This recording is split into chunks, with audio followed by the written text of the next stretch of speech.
নয়াদিল্লির ব্যস্ত রাস্তায় চলতে চলতে হঠাৎ চোখে পড়ে অদ্ভুত কিছু অটোরিকশা, যেগুলোর পেছনে দেখা যাচ্ছে স্বয়ং মার্কিন প্রেসিডেন্ট ডোনাল্ড ট্রাম্পের মুখ।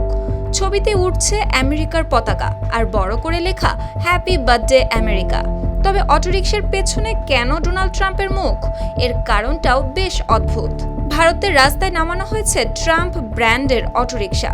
দূর থেকে দেখলে হয়তো মনে হতে পারে চলছে কোনো রাজনৈতিক প্রচারণা, কিন্তু বাস্তবে এটি নাকি আমেরিকার 250তম জন্মবার্ষিকী উদযাপনের অংশ। ফোটানোর ঝামেলা ছাড়াই নিরাপদ পানির জন্য ঘরে আনুন পিওরিট। কল করুন 16627। গেল মাসে ভারতে নিযুক্ত মার্কিন রাষ্ট্রদূত সার্জিও গোর আগে থেকেই জানিয়েছিলেন, আমেরিকার 250তম বার্ষিকী উদযাপনের অংশ হিসেবে নয়াদিল্লির রাস্তায় চালানো হবে বিশেষভাবে সাজানো এমন অটোরিকশা।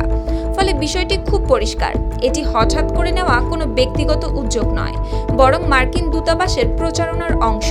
তাই তো দেখা যায় রাস্তার পাশে সারিবদ্ধভাবে দাঁড়িয়ে আছে এসব অটোরিকশা। কোথাও চালকেরা নতুন কাভার লাগাচ্ছেন, কোথাও আবার যানজটের মাঝে চলছে ট্রাম্পের মুখওয়ালা এই অটোরিকশা। তবে উদ্দেশ্য যাই হোক, ট্রাম্পের ছবি লাগানো এই অটোরিকশাগুলো এখন নজর কাটছে সবার। সুপ্তি রায়, RTV।